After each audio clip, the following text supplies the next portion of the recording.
안녕하세요. 박상용 선교사입니다. 제가 우리 필라델피아 한인 장로교회를 몇 번 방문했습니다. 과거에 오래전에 방문했었는데 오늘 또 우리 말씀을 전할 수 있는 기회를 주신 우리 당회원과 우리 모든 성도들에게 감사를 드립니다. 지난 3년 동안 코로나로 인해서 세계적으로 많은 어려움을 겪게 되었습니다. 그동안 Can I sit? Yeah.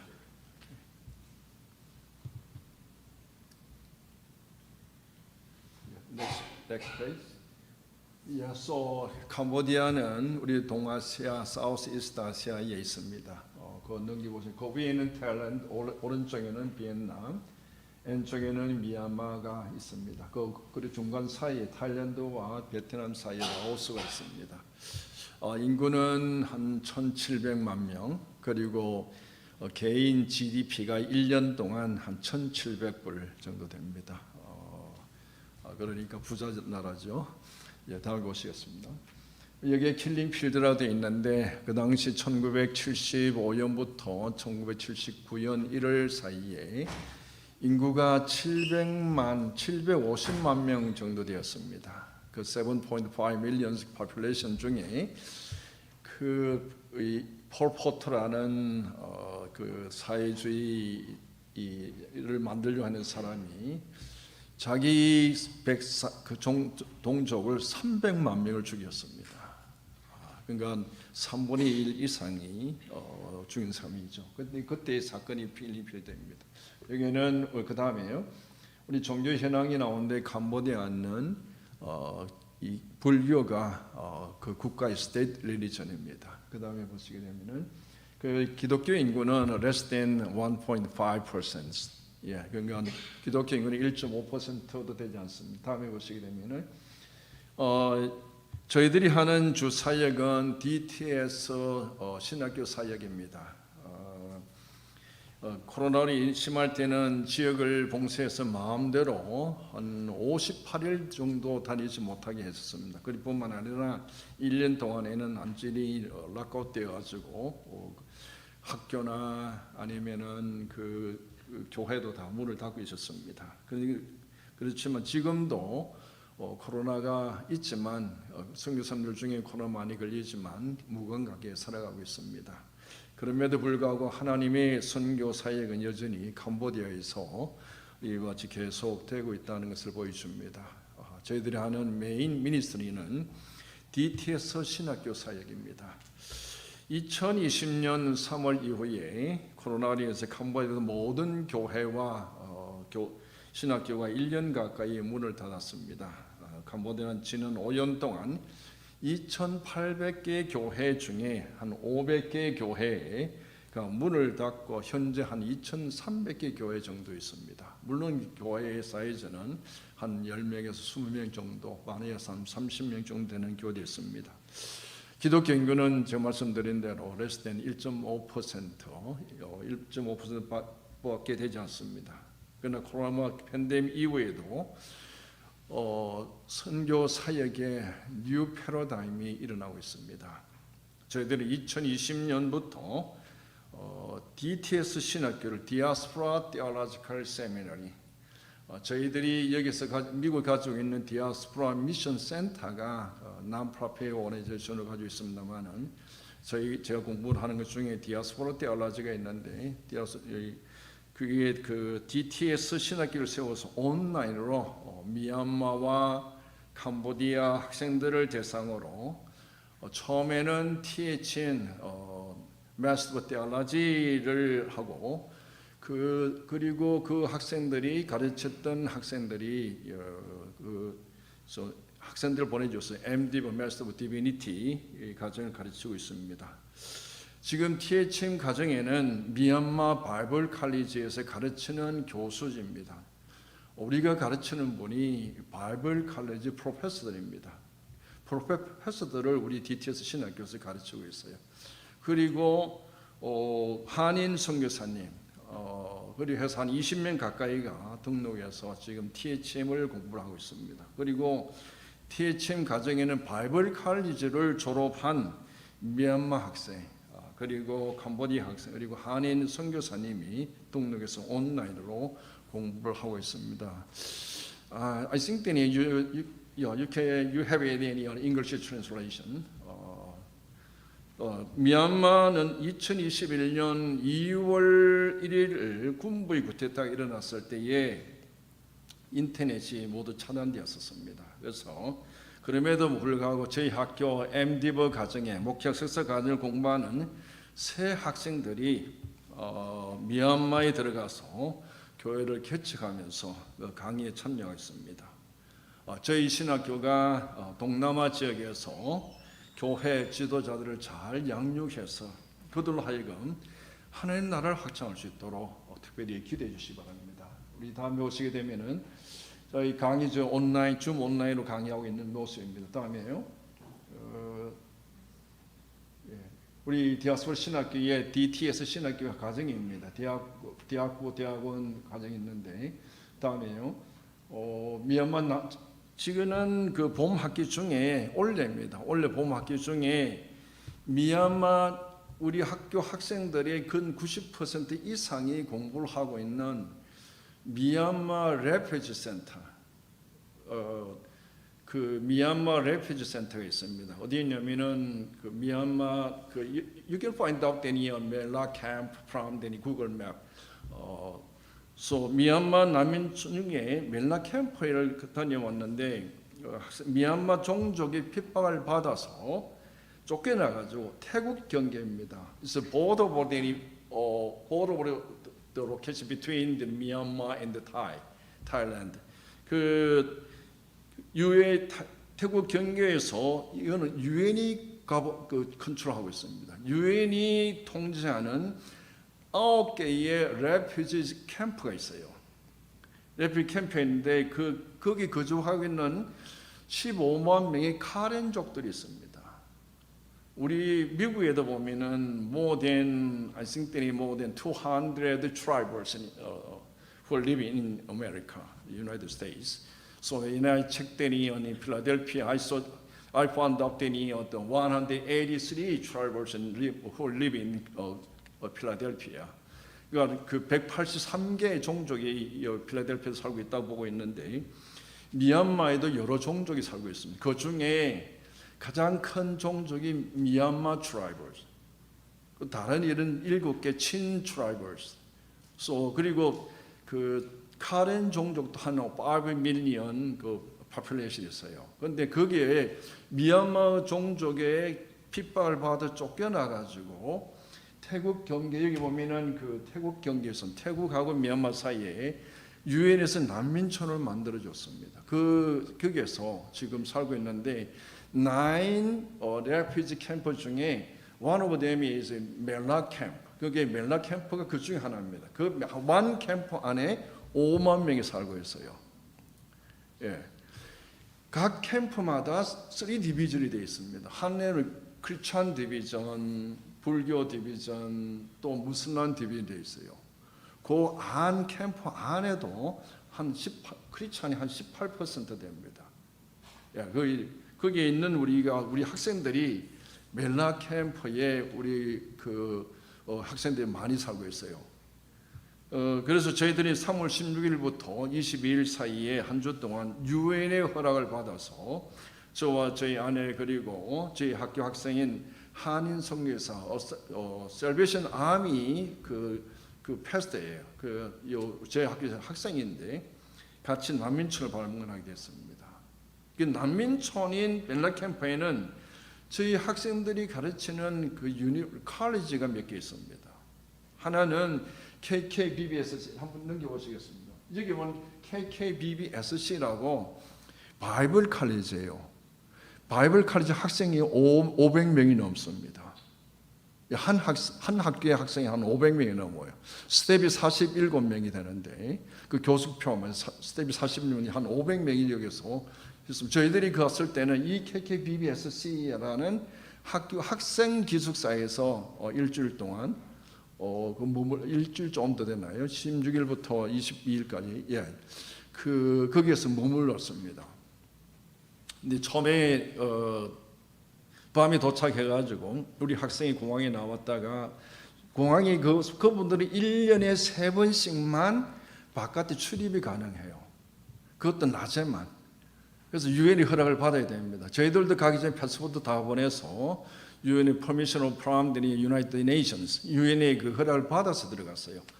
들어갔는데 그때 와서 저희 숙소를 데려다 주고 이제 떠나면서 그 에어팬이 있어. 그건 에어컨디션 없어요. 에어팬을 틀어줬는데 이 온도가 한 98 그 파렌 디그리 정도 되죠. 틀어주고 아침 일어났는데 보니까 에어팬이 새카매요. 한 몇 년 동안 한 번도 쓰지 않는 에어팬이었어요. 그래서 제가 보니까 이 에어팬이 그래서 아침 일어나가지고 그것 닦아가지고 씻어서 사용한 적이 있습니다만은 여기에서 이제 멜라 캠프 내에 KKPBSC라는 대학교 또 SLLC라는 대학교가 있습니다. 우리 앞에 보시게 되면은 다음에 보시겠어요? 그 SLLC는 샬롬 아트 리더십 컬리지예요. 그때 마침 저한테 그 컨그레이션 리마크를 해달라 해가지고 졸업식 때에 제가 축사를 한 적이 있습니다. 그리고 난민촌 밖에 바로 옆 이 레프지 캠프 바깥에는 바로 캠프에는 메소시라는 지역이 있습니다. 외국인 NGO들이 가장 많이 사는 지역 중에 하나예요. 왜냐하면 멜라 캠프 사역을 돕기 위해서 메소시는 그분들 밤에 거기에 들어갈 수 없고 유엔의 허락을 받은 낮에만 들어갔다 나왔다 해요. 그 바깥에 HLTS 다음에 오시게 되면은 그 SLLC 그 대학교 강의실입니다. 이거 렉처룸이에요. It's beautiful, right? 아주 너무 좋죠. 이게 강의실이에요. 이것도 잘 지은 강의실입니다. 다음에 오시게 되면은 여기 HLTS라는 게 있어요. Hilllight Theological Seminary입니다. 한국 철치가 코리안 철치 인 코리아가 서포트해서 이 신학교를 지었어요. 그때 또 우리 학교 학생 3명이 이 학교에서 교수를 가르쳐요. 갑자기 초청을 받아서 또 거기 가서 또 축사를 한 적이 있습니다. 다음에 보시게 되면요, 우리 MD부 학생들이에요. 여기 보면은 그 옷이 다르지요. 이 카렌줄 표시하는 옷입니다. 카렌줄 표시하는 옷. 저도 가니까 하나의 가방을 주었어요. 그 헌금으로 되어 있는 가방을 줬는데 그걸 뭘 하냐면은 셀폰 넣고 모든 그 도구를 여기 다 넣고 다녀요.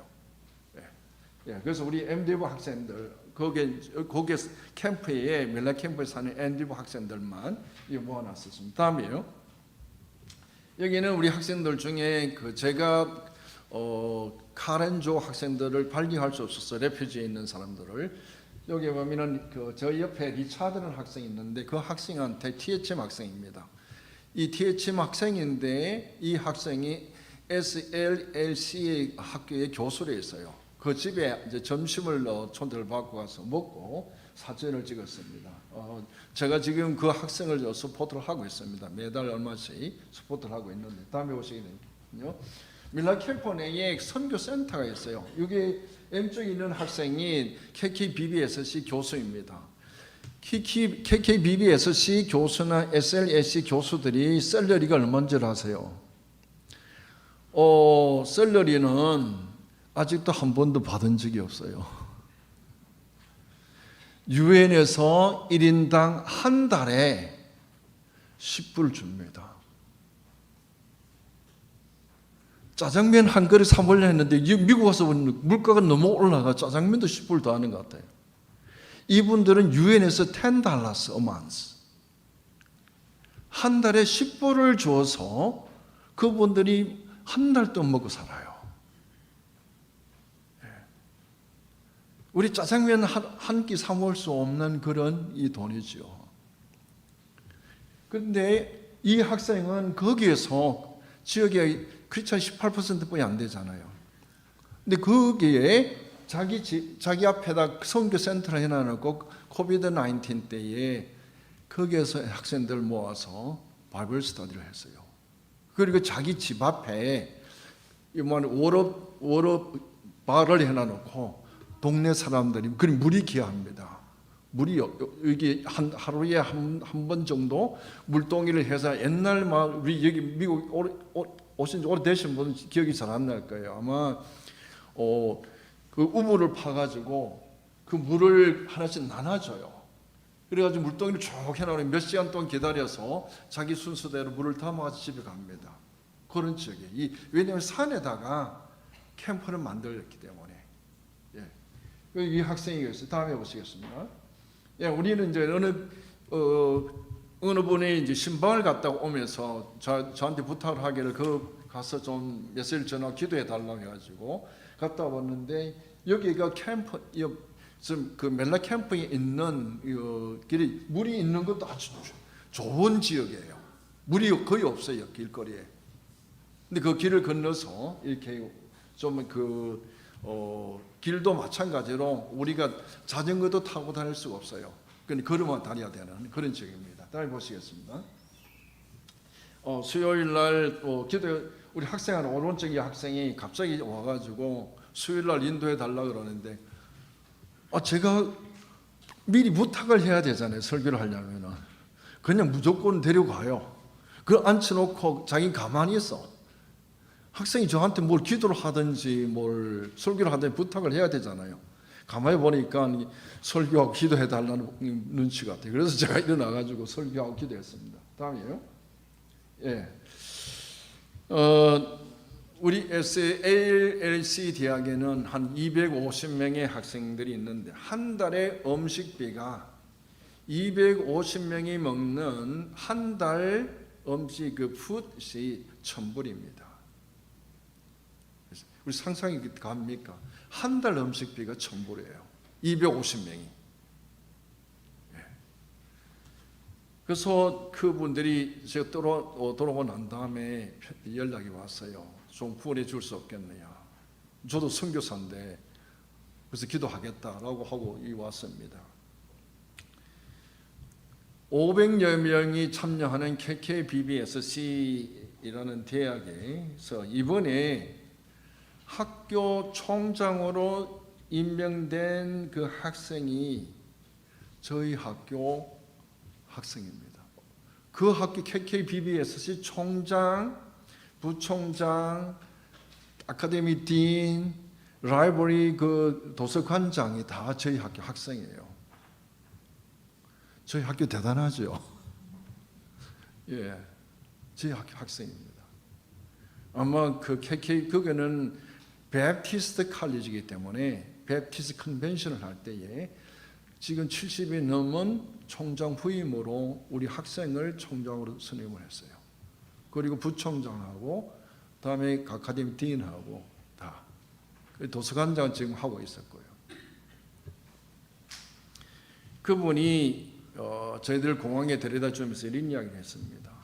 그분이 하는 이야기는 저희들은 유엔에서 제공하는 1인당 $10 정도의 한 달 생활을 할 만큼 육체적으로 보면 매우 어려운 것 같이 보이지만 그러나 영적으로 보면 어느 누구보다도 행복하고 복된 사람이라고 고백을 했습니다.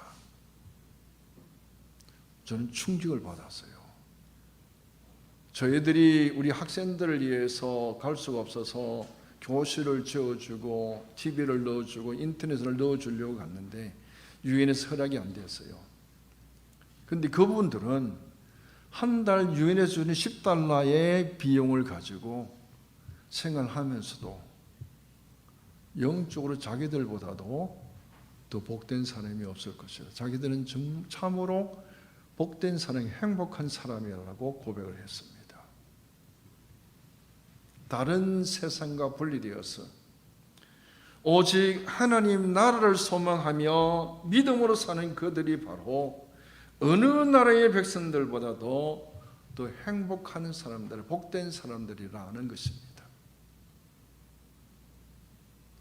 비록 그들이 열악한 환경에서 살지만 그리스도 안에 참 소망을 가지고 믿음으로 승리하는 삶이 되도록 계속해서 기도해 주시기 바랍니다.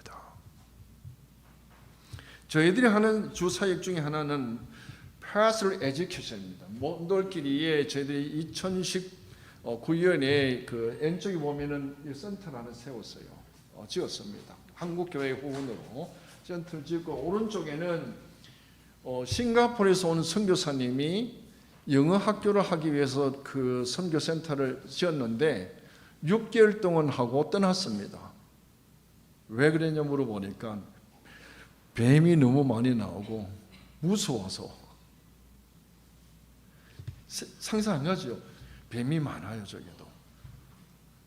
예. 제가 과거에 있던 그 신학교에는 정갈도 나오고 뭐 다 나왔어요. 뱀이 그냥 왔다 갔다 해요. 근데 여기 뱀이, 그래서 우리 저희들은 감사한 것 같아요. 오히려. 그래서 그 신학 그 건물 같이 쓸 수 있잖아요. 예. 그래서 저기서 1년에 2번씩 Pastoral Education 합니다. 몬돌끼리가 어때요? 끼리라는 말은 캄보디아로 산이라는 뜻이에요. 그 몬돌끼리 나타나끼리 해서 베트남 경계에 있습니다. 몬돌끼리가.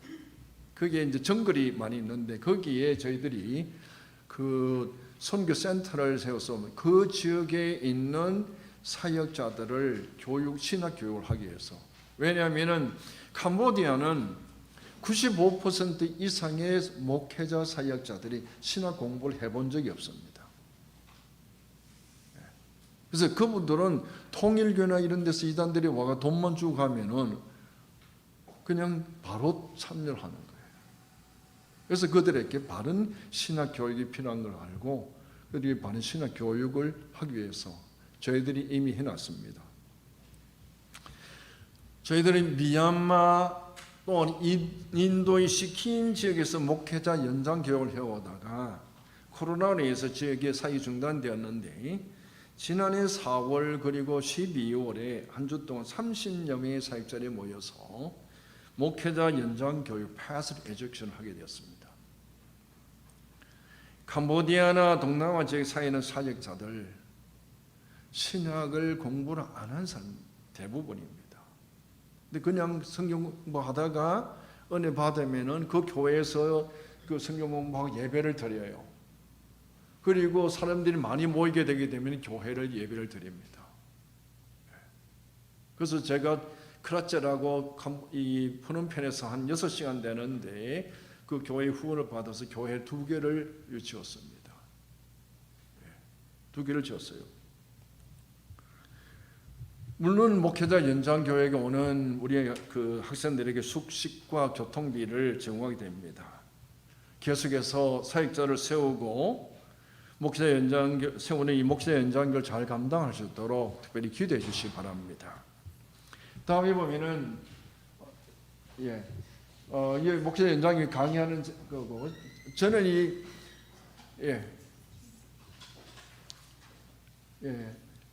다음에요.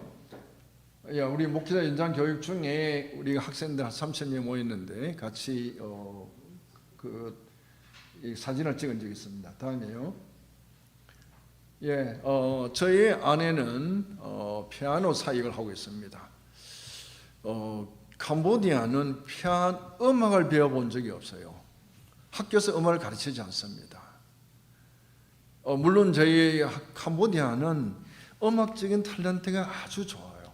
한 번 들으면은 곡을 거의 익혀요. 그래서 한 2번 해놔놓고 합창을 합니다. 대단하죠.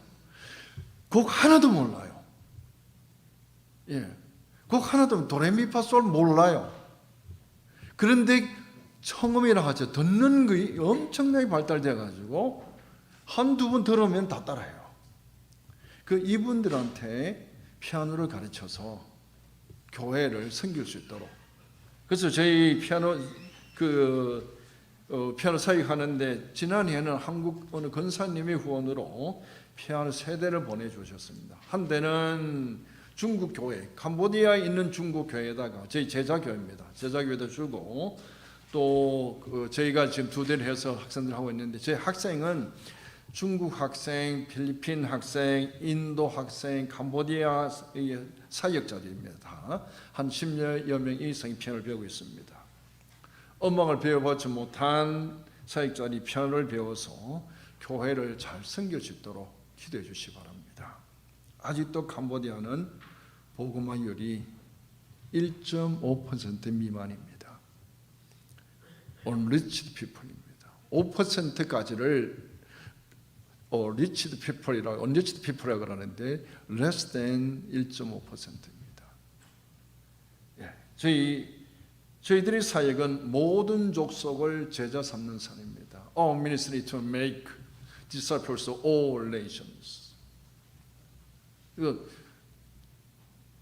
어서 속히 교회 지도자들이 신학교 훈련을 잘 받아서 바른 교회를 세워 캄보디아와 미얀마 그리고 사우스 이스트 나아가 세계를 복음할 수 있도록 기대해 주시기 바랍니다. 오늘 성경 본문에 보면 인생의 의미를 모르고 살다가 변화된 사람이 있습니다. 우리 넘겨오시게 되면은 기도 제목 있고 다음에요. 저희 신학교를 들어가시면은 영어로 강의를 하기 때문에 영어로 되어 있어. 모든 강의를 포스트 해놨는데 diasporaseminary.net diasporaseminary.net If you wanna join in our school, so after you graduate high school or graduate college, you can join in our program. Okay, so 그러니까 diasporaseminary.net의 diaspora theological seminary입니다. 거기에서 우리가 그 강의를 청강도 할 수가 있고 언제든지 포스트되어 있는 것을 볼 수가 있습니다. 오케이, 우리 성경 말씀을 보시겠습니다. 우리 아마 영어로 되는 노트를 가지고 있는데, 그래서 오늘 성경 본문에 보면은 인생의 의미를 모르고 살다가 변화된 사람이 있습니다. 그분은 한 가정의 둘째 아들입니다. 여기서 우리가 잘 아는 탕자의 비유입니다. 이 비유는 잃어버린 아들의 비유라고 합니다. 이 비유에는 세 사람의 인물이 등장을 합니다. 아버지와 맏아들 그리고 둘째 아들입니다. 여기 아버지는 하나님을, 맏아들은 유대인들이나 자기 의로 가득 찬 사람들, 여기도 마찬가지로 잃어버린 아들, 맏아들도 잃어버린 아들입니다. 둘째 아들은 세리와 죄인들 혹은 이방인들을 가리키고 있습니다. 이 비유는 잃어버린 아들을 기다리는 그 아버지의 마음을 통해서 죄인들을 향한 하나님의 사랑을 잘 보여주고 있습니다. 무엇이 하나님을 기쁘게 하는 삶인가? 여기 보면은 이 탕자가 겪는 세 가지 인생의 경험이 나옵니다. 첫째는 아버지를 떠나 먼 곳에 이와 같이 간 것입니다. 11절에 보면은 이 비유의 배경이 나옵니다. 어떤 부유한 농부가 두 아들이 있었습니다. 두 아들이 아버지와 함께 농장에서 일을 했습니다. 그런데 둘째 아들의 마음이 들떠서 아버지의 간섭으로부터 벗어나려고 했습니다. 그 부모의 간섭을 떠나 자유롭게 그리고 다른 나라로 가서 자기 마음대로 살기를 원했습니다. 어느 날 둘째 아들이 아버지를 찾아와서 아버지, 제 재산 중에 제게로 돌아올 분깃을 주시옵소서. 둘째는 자기의 돌아올 유산을 달라는 것입니다. 신명기 21장 17절에 보면은 둘째 아들은 전 재산의 둘째 아들 전 재산 3분의 1을 가지고 얻고 장자가 3분의 1을 차지하게 되어 있습니다. 하여튼 아버지 재산 중에 자기에게 돌아올 유산을 아버지로부터 받아서 독립해서 부모의 눈을 피해서 그가 하고 싶은 대로 마음대로 하고 싶은 것입니다. 그런데 그릇된 자유는 방종으로 흐르고 범죄의 키가 되는 것입니다. 할 수 없이 아버지는 그 살림을 둘째 아들에게 나눠주었습니다. 둘째 아들은 재산을 받은 지 며칠 되지 않아서 그것을 정리하여 먼 나라로 떠난 것입니다. 먼 나라로 떠났다는 것은 아버지의 간섭을 받지 않고 마음껏 자유롭고 독립적으로 살기 위해서 떠난 것입니다. 둘째 아들의 생각은 이제 돈을 가졌으니 마음대로 돌아다니자, 이것이었습니다. 이것이 바로 인간의 자연적인 조건입니다. It is human nature. 그는 아버지의 사랑하시는 뜻 순종해서 자기가 거기서 오는 진정한 자유를 벗어나서 죄악의 굴레로 들어간 것을 말합니다. 이 둘째 아들의 첫 행동에서 인간의 자연적인 모습을 볼 수 있습니다. 아버지의 집을 떠나서 멀리 갔다는 것은 하나님의 간섭을 좀 실에서 떠나는 인간의 그 모습을 가르칩니다. 이사야 53장 6절에 이 인간의 모습을 잘 설명합니다. 우리는 다 양 같아서 그릇 행하여 각기 제 길로 갔거늘 여호와께서는 우리 모두의 죄악을 그에게 담당시키셨도다. 죄가 무엇입니까? 하나님을 떠나는 것이 바로 죄의 근원입니다. 누가복음 15장에 보면은 세 가지 비유가 나옵니다.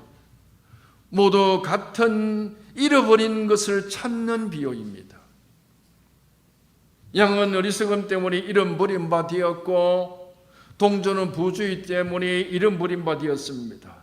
그런데 탕자의 비유는 자신의 길을 가고자 했으므로 아버지를 거역을 했고 아버지의 마음을 슬프게 했습니다. 하나님 눈을 벗어나는 것이 자유스러운 것 같이 보이지만 그러나 하나님을 떠나는 것은 바로 죄의 노예 상태로 들어가서 참 자유를 찾을 수가 없습니다.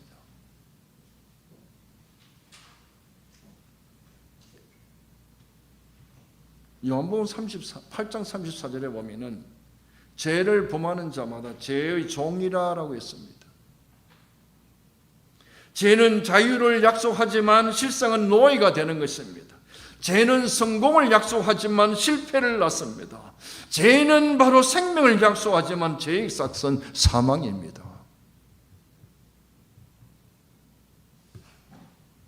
인간이 하나님을 떠난 그것이 바로 죄입니다.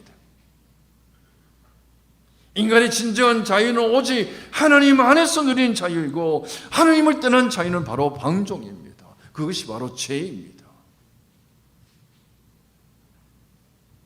그는 먼 나라로 가서 어떻게 했습니까? 한 번은 방탕 재산을 다 날려버렸습니다. 여기서 말하는 방탕과 구원과 반대되는 멸망의 길을 말합니다. 둘째는 아버지를 떠나면 마음대로 자유를 누리고 마음대로 살 줄 알았는데 그가 예상의 대로 되지 않았습니다. 그래서 그가 재산을 다 탕진하고 빈털터리 되자 친구들도 그를 떠났습니다. 그게 다 물가는 폭등하고 일자리 구하기는 하늘이 별 만큼 이것이 힘들었습니다. 세상 가서 흉년이 닥쳤습니다. 그는 할 수 없이 자신의 아버지를 위해서도 하지 않던 대지를 치는 일에 고용된 것입니다. 인간이 경험하는 가장 천한 직업을 택하였습니다. 하나님을 떠난 인간은 모든 것을 얻을 수 있는 것 같지만 모든 것을 잃어버리고 허무와 절망의 상태에서 결국 파멸에 이르게 되는 것입니다. 이것이 바로 죄의 삭은 사망이라는 것입니다.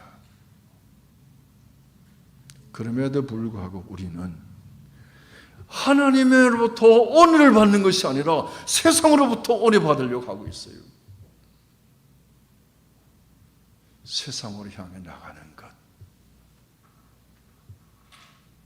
우리는 하나님의 은혜 없이 살 수 없습니다. 죄의 삭은 뭐라고요? The wage of sin is death. 죄의 삭은 사망입니다. 둘째는 이런 극한 상황 가운데서 이제 제정신이 들었습니다. 11절에 보세요. 이 스스로 돌이켜 이르되, 이 말은 제정신이 들다라는 의미입니다. 히브리어는 회개하다 하는 뜻입니다. 회개하다. 회개는 하나님께 돌아오는 것이고 하나님께 돌아오는 것은 진정한 자기 자신에게 제정신으로 돌아오는 것을 말합니다. 그게 제정신으로 돌아왔다는 것은 그 이전에 정말 자기가 자기 정신대로 자기 자신이 아니었다는 뜻입니다. 왜? 죄의 노예였기 때문에.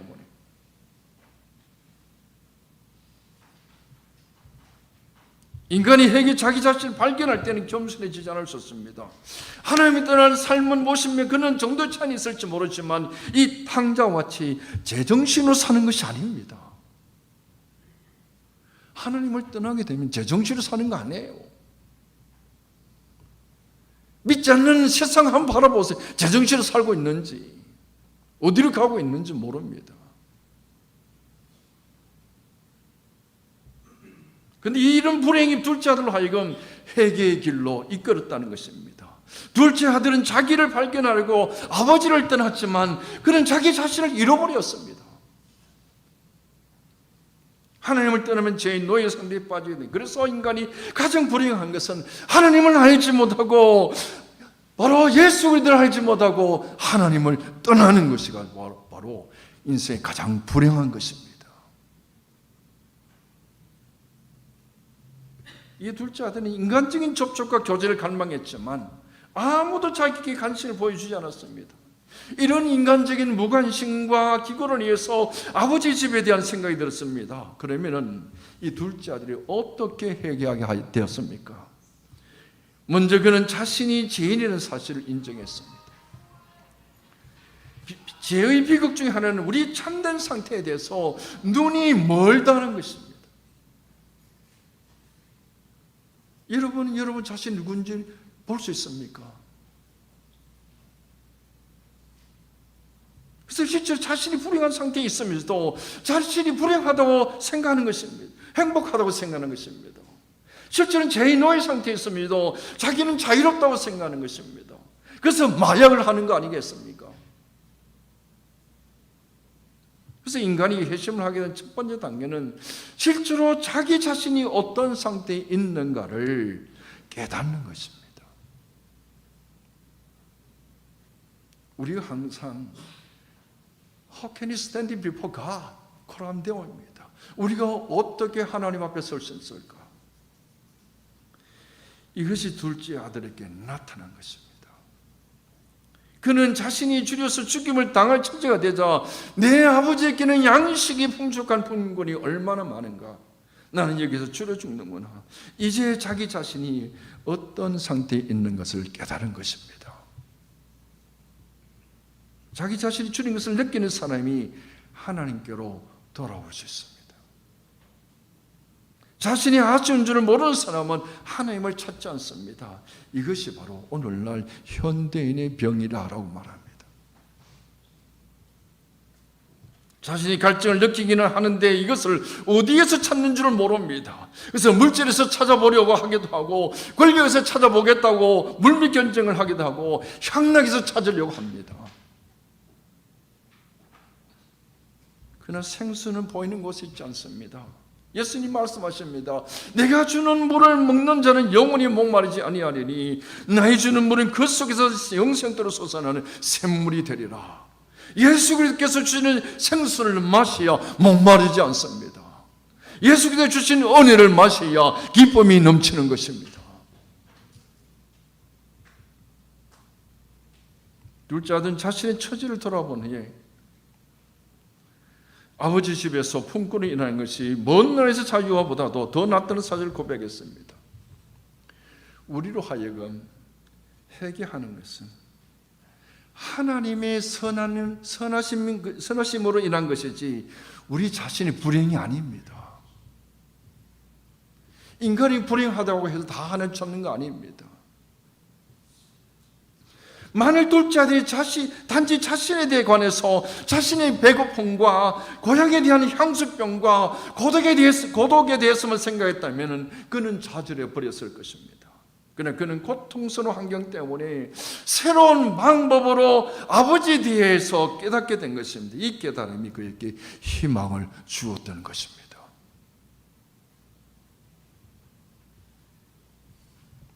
회심의 두 번째 단계는 자기 자신에 대해서 죄를 고백하는 것입니다.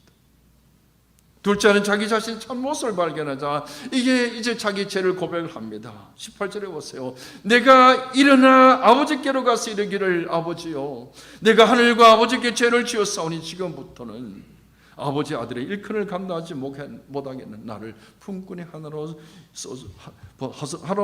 보소서. 둘째 아들은 아담과 하와가 범죄한 이후에 한 것 같이 다른 사람을 비난하지도 않았습니다. 세리가 하나님께 기도를 합니다. 하나님이여 불쌍히 여기시옵소서. 나는 죄인으로서이다. 회개를 죄를 회개하는 것은 자기 자신을 깨닫고 고백하는 것입니다. 회개는 자기 자신이 참 처절을 꺼냈고 이런 자의 모든 것이 자기의 죄 때문이라는 것을 고백했습니다. 그러나 회개는 생각만으로 되는 것이 아닙니다. 그래서 생각에 멈췄다면 그는 단지 후회나 양심의 가책만을 느꼈을 것입니다. 그런데 참된 회개는 생각과 감정뿐만 아니라 의지의 표현입니다. 18절에 보세요. 내가 일어나 아버지께로 가서 고백을 하고 나서 20절에 보면은 이에 일어나서 아버지께로 돌아가니라.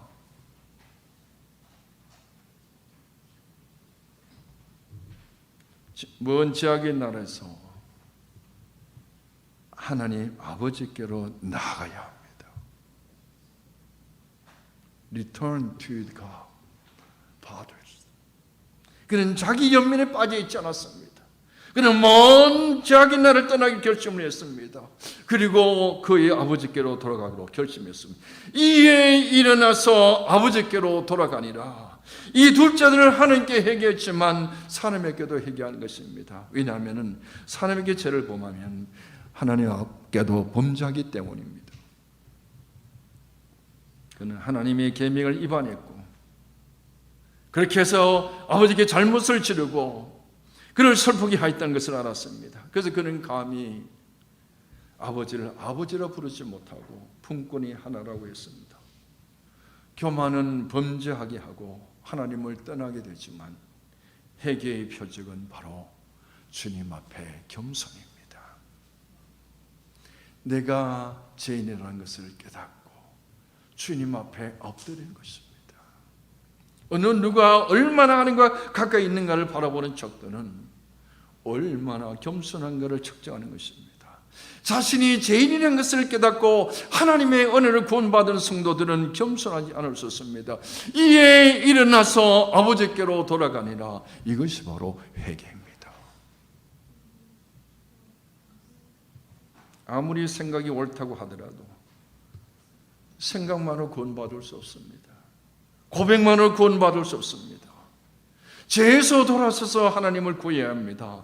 둘째 아들이 그렇게 했습니다. 그는 실제로 죄를 떠나서 하나님 아버지께로 돌아갔습니다. 이때 아버지는 어떻겠습니까? 이제 아버지의 이야기입니다. 아버지는 둘째 아들이 멀리서 돌아오는 것을 바로 알아보고 어떻게 했습니까? 아직도 거리가 먼데 아버지가 그를 보고 측은히 여기에 달려갔습니다. 이것은 아버지가 먼 나라에 가 있는 아들이 돌아오기를 쉬지 않고 기다렸다 하는 것입니다. 그래서 즉시 그에게 달려서 목을 안고 진심으로 그를 입을 맞추며 환영했습니다.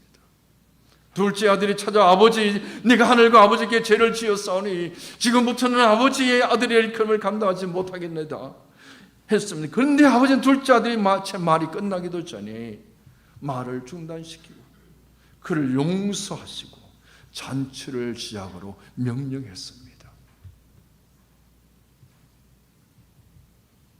이 비유에서 아버지는 회개한 죄인들을 향한 하늘에 계신 하나님의 아버지의 그 사랑을 보여주고 있습니다. 아버지는 돌아온 아들에게 그의 방탕한 행동에 대해 책임을 묻지도 않았습니다. 그리고 앞으로 행동에 대해 다짐을 받지도 않았습니다. 아버지는 종들에게 제일 좋은 옷을 입히고 손에 손가락질을 끼우고 발에 신을 신기로 했습니다. 제일 좋은 의복을 입혔다는 것은 잔치의 주인이라는 뜻입니다. 아들은 아버지께 품꾼이 하나 써달라고 했지만 아버지는 아들에게 아들의 권리를 인정하는 반지를 손가락에 끼워줬습니다. 그리고 신발을 씌워넣어서 이제는 종이 아니라 자연인이라고 표시를 했습니다. 그 당시 노예들은 신을 신지를 못했습니다. 그리고 큰 아들 장가갈 때 잡아버려둔 송아리 끌어다가 찾았습니다. 이것은 돌아온 아들에 대하여 아버지가 얼마나 기뻐했는가를 보여준 것입니다. 아버지가 돌아온 아들에 대하여 그렇게 기뻐한 이유가 무엇입니까? 24절에 설명합니다. Look at the verse 24. 이 내 아들은 죽었다가 다시 살아났으니 내가 잃었다가 다시 얻었노라니 그들이 즐거워하더라. 죽었던 아들이 살아났기 때문입니다. 이것이 죄인들을 향한 하나님의 사랑이며 마음입니다. 우리가 성경에 보게 되면은 잃어버린 양을 찾았을 때 주님이 기뻐하신 이유를 15장 7절에 말합니다. 이와 같이 죄인 한 사람이 회개하면 하늘에서는 회개할 것 없는 의인 9으로 멸망 기뻐하는 것보다 더하리라. 우리가 15장 32절에도 보면 마지막에 이렇게 합니다. 이 내 동생은 죽었다가 살아났으며 내가 잃었다가 얻기로 우리가 즐거워하고 기뻐하는 것이 마땅하니라. 이것이 바로 죄인들을 향한 하나님의 사랑이며 하나님의 마음입니다. 하나님은 이미 우리가 태어나기 전에 죄인들을 구원하기, 자기 백성들을 구원하기 위해서 그리스도 안에서 구원하시기 위해서 계획을 세우시고 예수님을 이 땅에 보내주시고 십자가에 못 박아 돌아가시고 부활하심으로 말미암아 그를 믿는 자들을 멸망하지 않고 영생을 얻게 하셨습니다. 이것이 바로 전 성경의 중요한 메시지입니다. 그래서 예수님이 이 땅에 오신 이유입니다.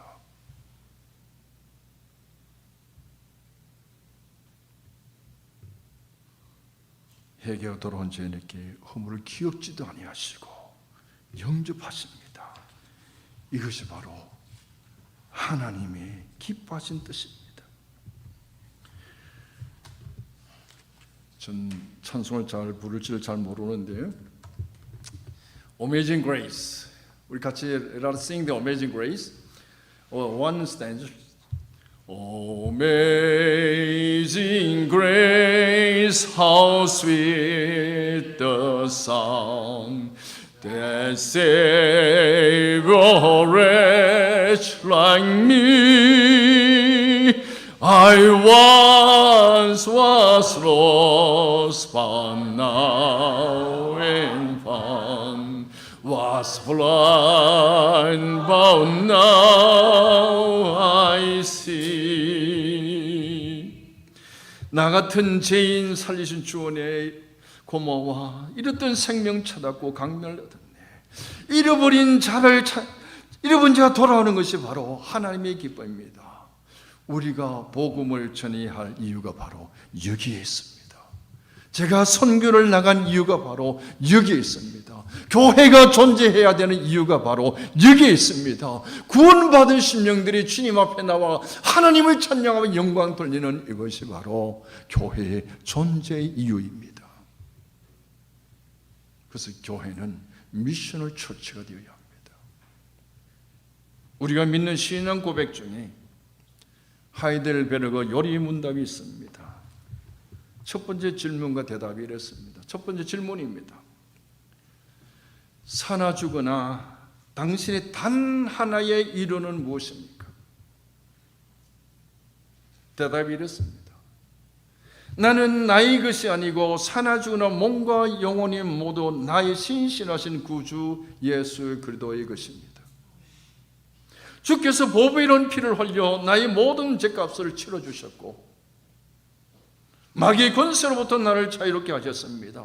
또한 하늘에 계신 나의 아버지의 뜻이 아니고는 나의 머리카락 하나라도 나의 머리에서 떨어지지 않는 것과 같이 주님께서 항상 나를 지켜주십니다. 실로 모든 것이 합력하여 나의 구원을 이루십니다. 내가 주님의 것이기에 주께서 성령으로 말미암아 내게 영원한 생명을 보증하시고 지금부터 나의 온 마음을 다하여 기꺼이 주를 위하여 살도록 인도하십니다. 이것이 하나님의 마음이고 이것이 바로 하나님의 기쁨입니다. 우리가 여기 이 땅에 사는 가장 큰 이루와 가장 큰 이 사명인 줄 믿습니다. 여러분은 지금 어디에 있습니까? Where are you going now? 신앙은 방향입니다. 우리가 천국으로 가느냐 아니면 지옥으로 가느냐, 우리가 생명을 얻느냐 아니면 죽음을 얻느냐, 혹시 아버지를 떠나 먼 나라에 가서 방황하고 있지는 않습니까? 하나님을 떠나는 것이 바로 죄악의 길입니다. 거기에는 자유가 없습니다. 아버지께 돌아올 때 회복되는 것입니다. 참 자유는 하나님의 품 안에 있을 때입니다. 그게 참 기쁨이 있습니다. 아무리 많은 죄를 지었을지라도 돌아오기만 하면은 허물을 기억하지도 아니하시고 아들로 영접해 주십니다. 혹시 아버지께 가지 못하고 주저하고 계신 분들은 없으십니까? 하나님께서 지금도 우리를 기다리고 계십니다. Our Father's waiting now. 하나님을 아는 것이 생명이며 하나님께로 나아가는 것이 기쁨입니다. 오늘 하나님께로 나아가 주님이 주신 참 기쁨으로 충만하시기 바랍니다. 그리고 이 은혜의 복음을 전해서 이 지역이 참 주님의 기쁨으로 충만하시기 바랍니다. 다 같이 기도드리겠습니다. Let us pray together. 하나님 감사합니다.